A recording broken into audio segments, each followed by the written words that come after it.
Hey Difference Maker, it's Kirby. Today, as always, I want to talk to you about something that I believe will help you move your business forward and position you as the expert in your space. And today I want to talk about how to have great meetings with your prospects, with your clients.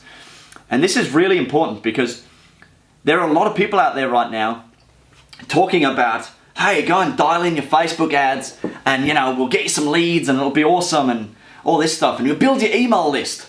Get 10,000 people. How good would it be if you wake up with 10,000 people on your list? Well, you know what? That would be fantastic if you woke up with another 10,000 people on your email list, but the email list doesn't pay your bills. Your ability to convert a client and to help them with a solution to their problem is what pays your bills. And the last time I checked, ain't no bank taking likes or email lists for the payments. You know what I mean? So here's what I want to work on with you today.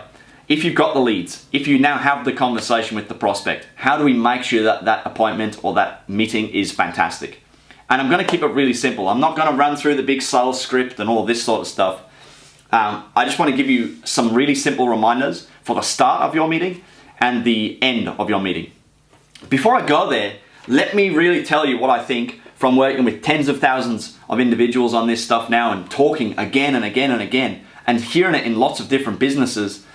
The thing that goes wrong for a client is two things. Number one, someone doesn't set the expectations correctly. And that means that the client goes, yeah, it was okay, but, or nah, I don't want to do it. The second thing is that it's just not communicated well enough. The process or the way that things are going to work is just not communicated well enough. And so if you remember those two words, set the expectations, communicate the expectations to the client. All right, you won't go too far wrong. So here's how I like to do it. At the start of every meeting, I say, and I do this when I do workshops and all over the place, what outcome do you want from this? That's where you want to start. So let's say you and I know you're on the other side of the camera watching me now, but let's say you and I are sitting in a room having a cup of tea, because I'm English and that's what we do.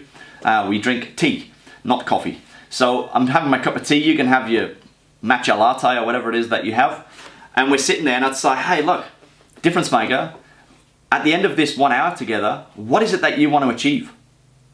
That's a really powerful question, because what you're doing is you're not coming from your agenda. You're not saying, here's what I want to get out of this meeting, which is not coming from a place of service. You want to come to your prospect and say, hey, what can I do for you in the next period of time that we're working together?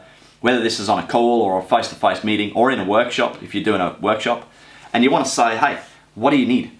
And what I usually do is write that down. And that allows you to loop back to that at the end of the session, all right? So now let's say you go through, and I'm not going to tell you how to suck eggs. You know how to do what you do better than anyone. That's why you're doing this. So you get through that meeting, and at the end of the meeting, I would say to you, hey, Difference Maker, at the start, we talked about X, Y, and Z. Have we achieved that during this conversation together?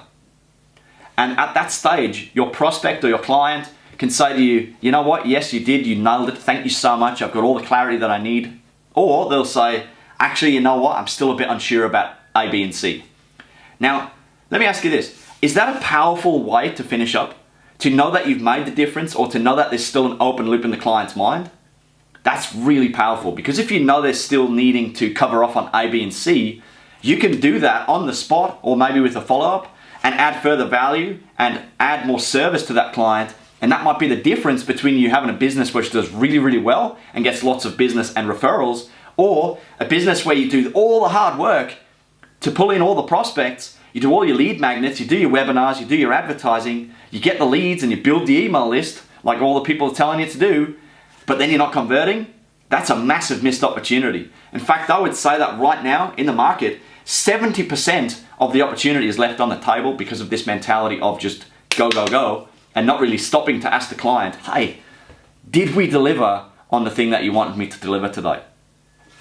So let's suppose that the client says, yep, that's all good, Kirby, great call, fantastic, got everything I wanted from it. My final question, and this is the closing of the loop, is if you had to score this session that we had together, or this appointment, or this interview, or whatever it is for you and your business, how would you rate it on a scale of 1 to 10? 1 being really, really bad, 10 being outstanding, and I can't wait to see you next time.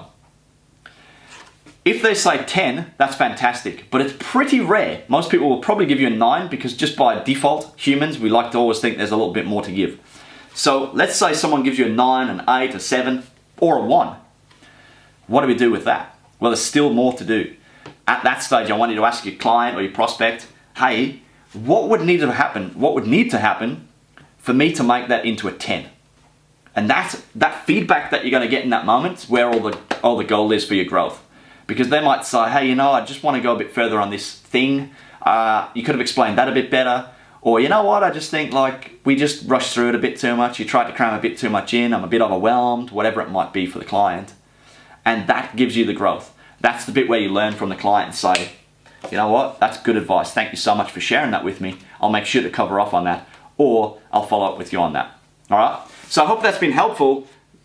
That is how you can go out there and make a bigger difference when you're meeting with your clients in whatever forum that is, whether that's online or in person, face-to-face, over a cup of tea with an English person like myself. And I hope that helps you to go out and make more difference this week in your business. Until I see you next time, make sure to smash that subscribe button. If you're on the Facebooks, make sure you like my page and leave in the comments what you think of today's video. I'll see you again next time.